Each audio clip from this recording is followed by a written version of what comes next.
Hey everybody, we are back to talk with a brand new director who is doing a play currently coming out of COVID, and it is a great success. Ladies and gentlemen, meet Mr. Jamal Farrar. Now he is tell well, you know what I'll let you tell it. The play that you are doing that's currently being done. What's it called? It's called Radio Golf. It's August Wilson play. It's actually the 10th play in his 10th play cycle. And yes, Radio Golf. Okay.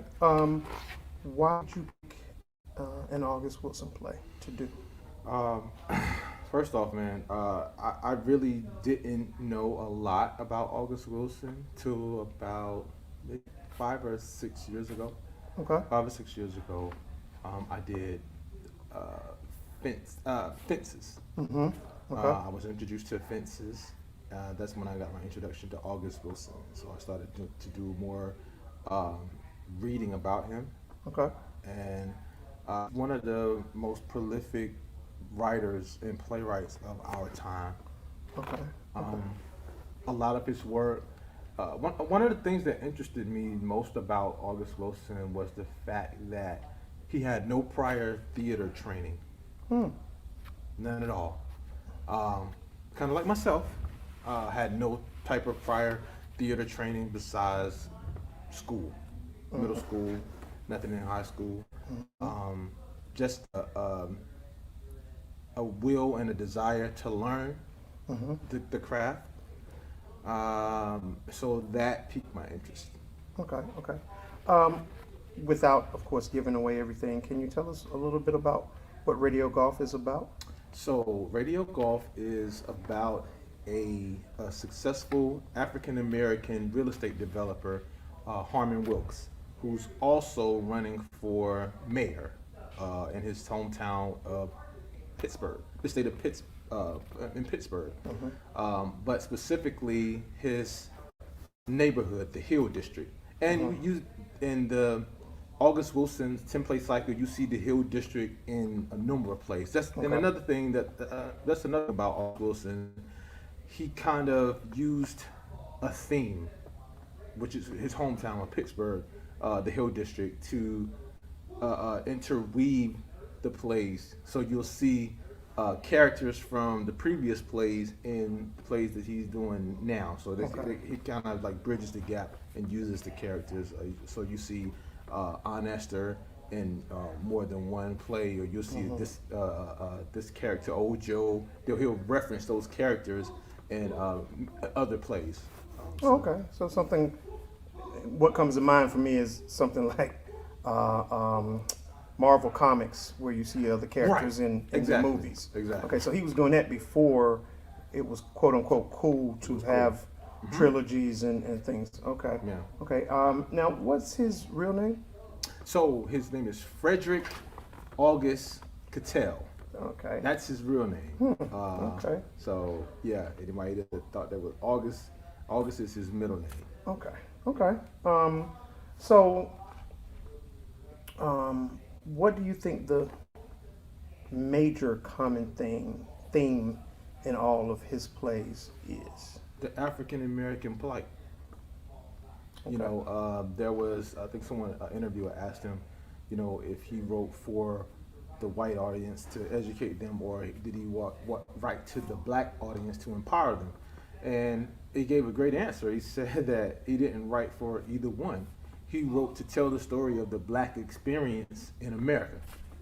And so that comes in many different forms depending on the time period that you're in.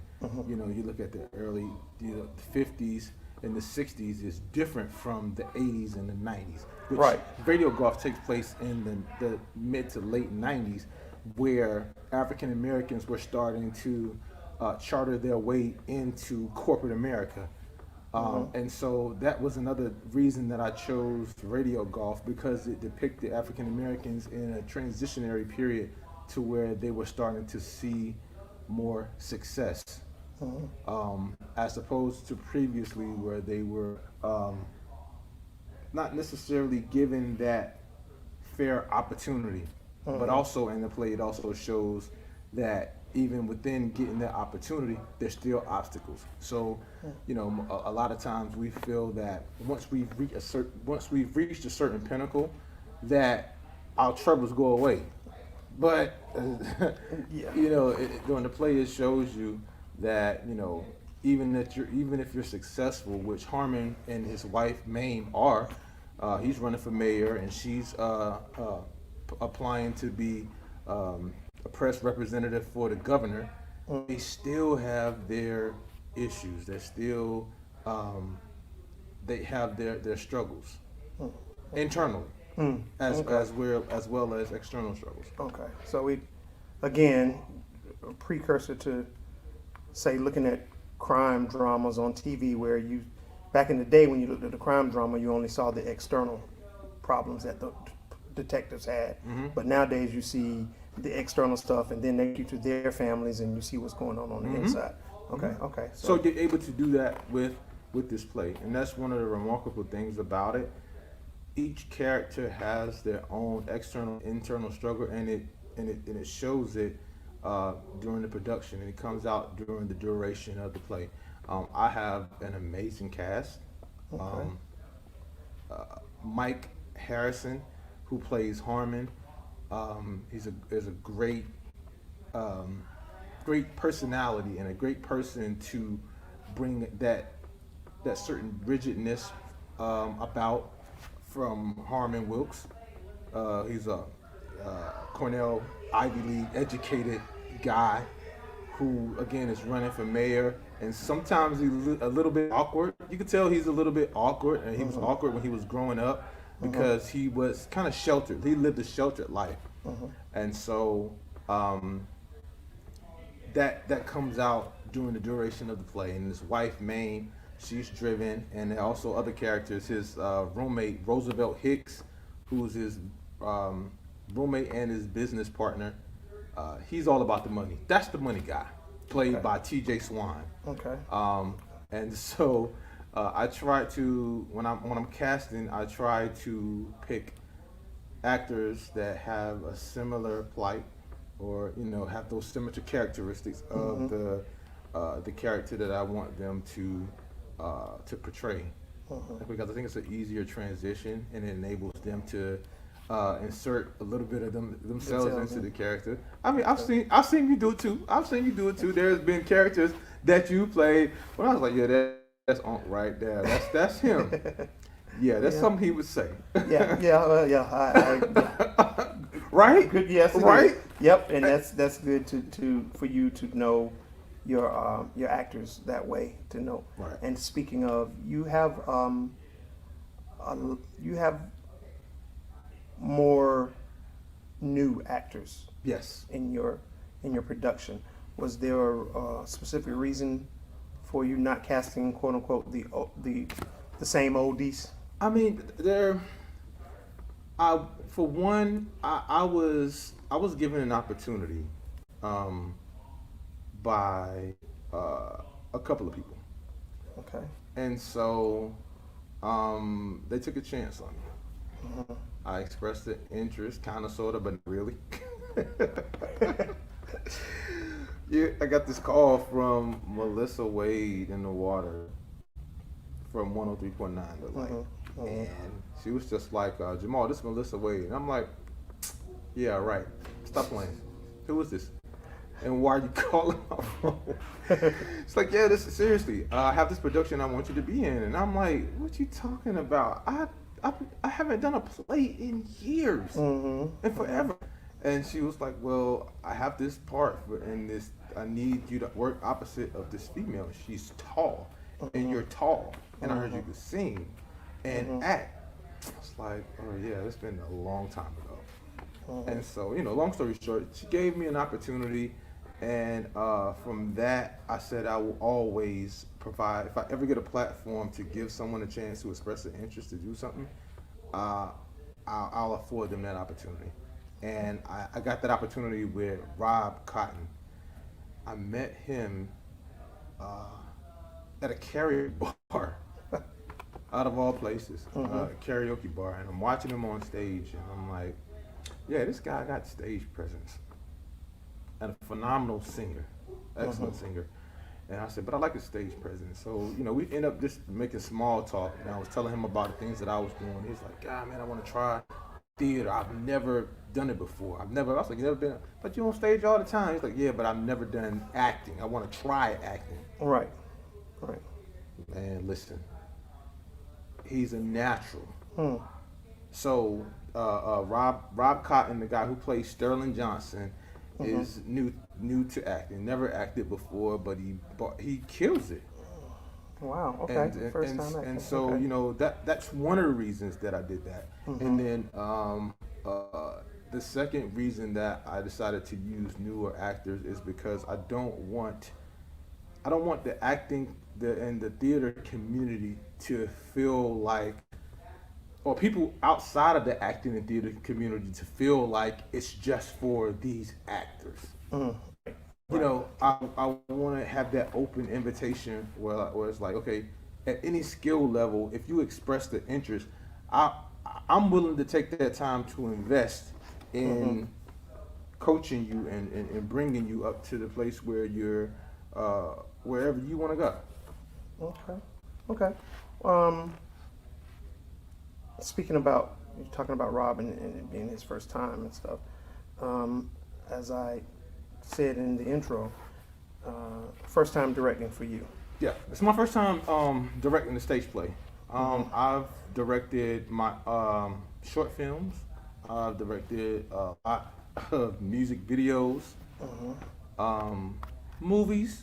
I've done those but I have never done an actual stage play. What was the biggest difference you found in directing a stage play to directing videos and stuff? It's a lot more logistics that goes into it. I.e. the communication with the stage manager, because you're working with a stage manager. You're working with more people, so you have lights, you have sound, and you have those things on movie sets too. But I wasn't used to working with the stage manager, and I'm used to doing it all by myself. Directing, writing, producing, directing, and sometimes acting in it. And so this experience with the stage was a great experience. For two reasons. It was right after COVID, and so it was my opportunity to get back into the theater space from being away from it, not being on stage, but an opportunity to do something that I've always wanted to do. I've always wanted to do a stage play, but just never had the opportunity to. So coming to Pure Life and working with Deb, she gave me an opportunity and a platform to do just that, and also to work alongside my wife, who is an amazing stage manager, one of the best stage managers I've seen.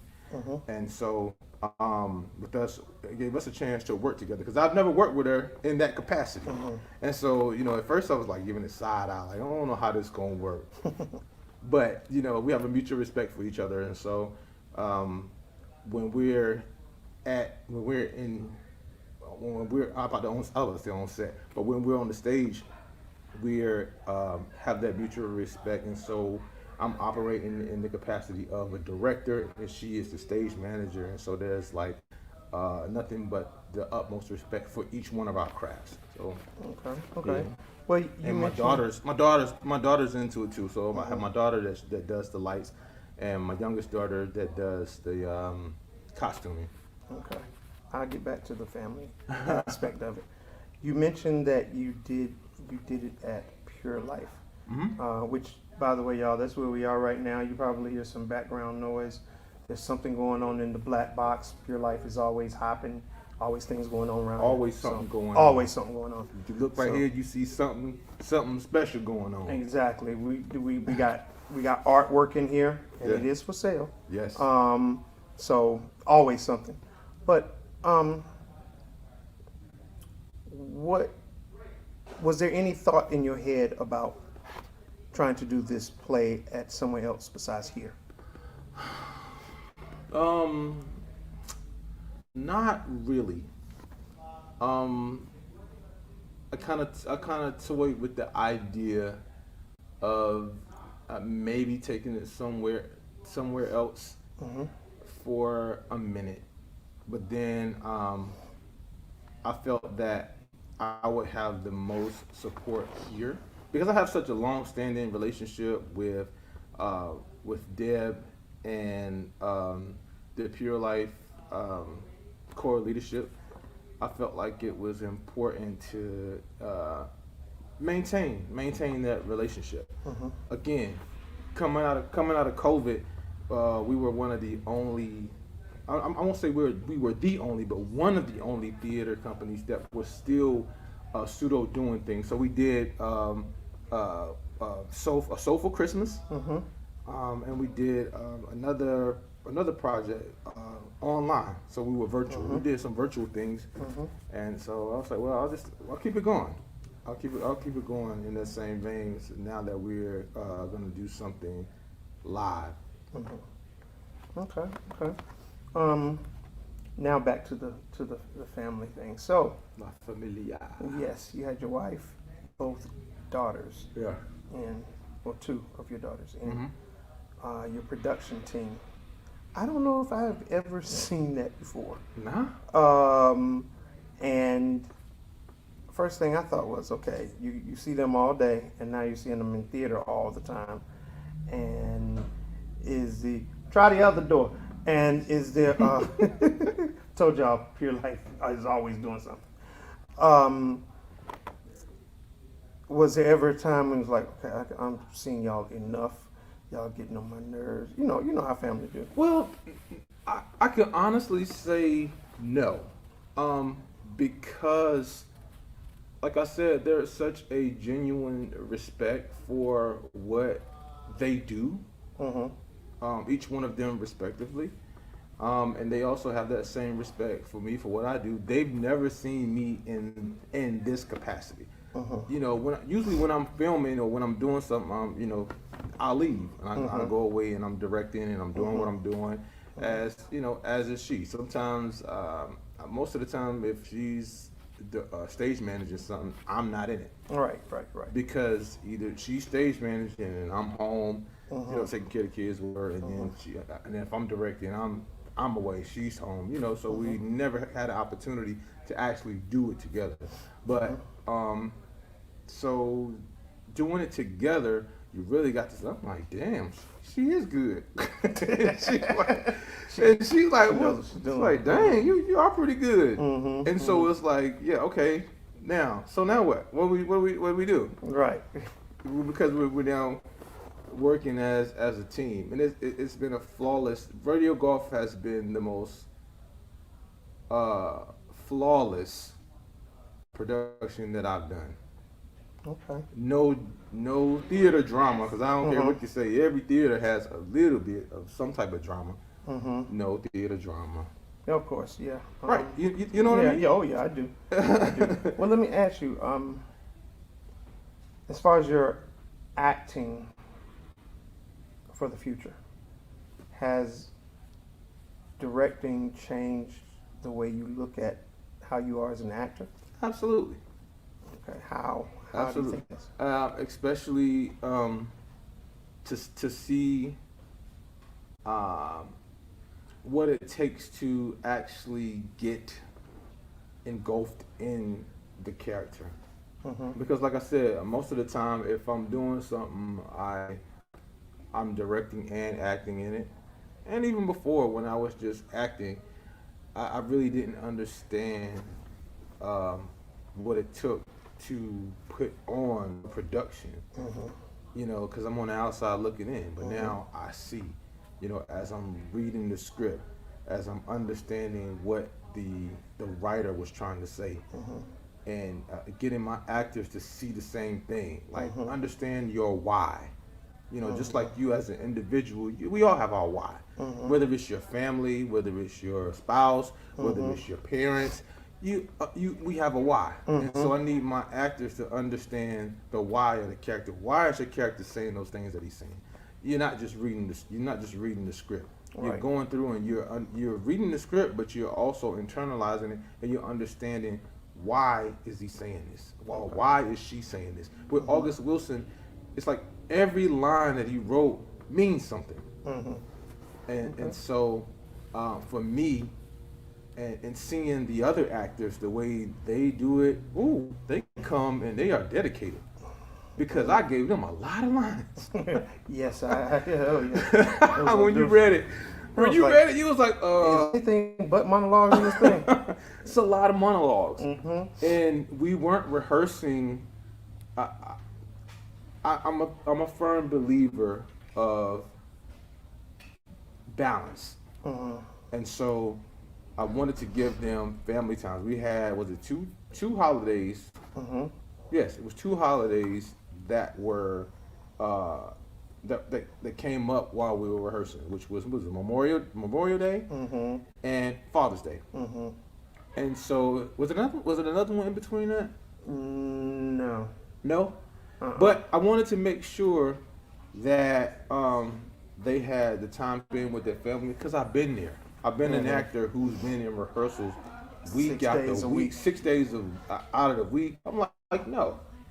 I want to make it so that you guys have time off during the week and some weekends off. But now the weekends, and the days that we're here, we're gonna put in some work. But I'm gonna afford you the opportunity to have that family time, and for me, that worked well. Okay. How did that come out? But Yeah, obviously, it worked well. Okay. They were off book, the time that I asked them to, so it was pretty good. Okay. What have you seen as far as the audience's response to what what the show's about and Well, most people don't know what to expect from Radio Golf okay. because the name throws you off. Right. Right, Radio Golf. What's it about? First off, this play is one of the ones that isn't done as much as the other productions are, as your Fences, as your Two Trains Running, as your Piano Lessons, as Ma Rainey Black Box. All those other plays are, they're popular. Regular rotation. They're in regular rotation. A lot of theater houses do them. A lot of production companies, theater companies do them. And so, with Radio Golf, it's not done as much. And I figured it out. It's because of so many damn monologues. that would do it for me. But then again too, it's really mature subject matter, and you have to have really great actors to pull it off. Okay. Yeah. So for me,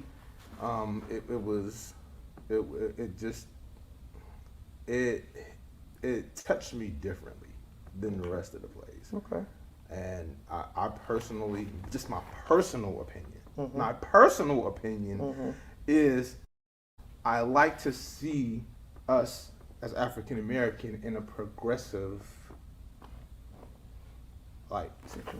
situation. I mean, it's cool to understand the past and it's cool to understand the struggle, but I want to see the other side. I want to the other side of the mountain, not just the rough side. I want to see the smooth side of the mountain at some point. I don't know why I'm interviewing him. I know him too well, so this is. That's not any disrespect or not a shot at any of the other plays. Right. No, of course. But to see an African American running for mayor, he was, and August Wilson was really, he was doing a lot of foreshadowing because, you have your Barack Obamas, you had your Kwame's, mayors. That's a sensitive subject. Now, be careful. What? I'm just. No. Legit? Okay, you silly. But no, to see, a lot of people. It took us a while to get to the point to where we would say we have a black mayor, And even in the play, Joe said, "He ain't gonna let you be mayor. Yeah. You got too many keys. You got more keys than a janitor." And that's true. Yeah, and you shouldn't have them because you black. Right. But, you know, Mm-hmm. you know what is this? What 20 years later, we have a black president. Yeah. So a lot of foreshadowing in that, and so for me, it was something that I wanted to do, and I did it. Well, you know what? Let me ask you this question. This is going to veer off just a little bit, but it's dealing with societal issues of today. Okay. We had and it triggered when you said we had a black president. We have Juneteenth now as a holiday, but every step forward, does it appear to you like it's 2 steps back? Appearances can be deceiving. Okay. Things may appear to be one thing, but they may actually be another, and that works both ways. You can appear to have process or progress, but not really, or you can appear to be making steps backwards and not be. It all depends on perspective. You know, for me, everything is depending on where you're standing.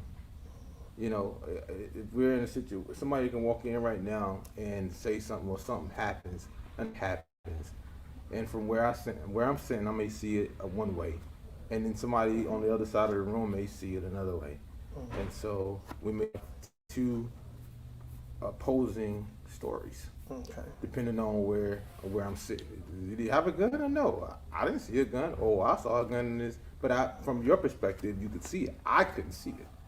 And so, again, everything is relative. But I do feel that we've made some steps forward as a people, as a race.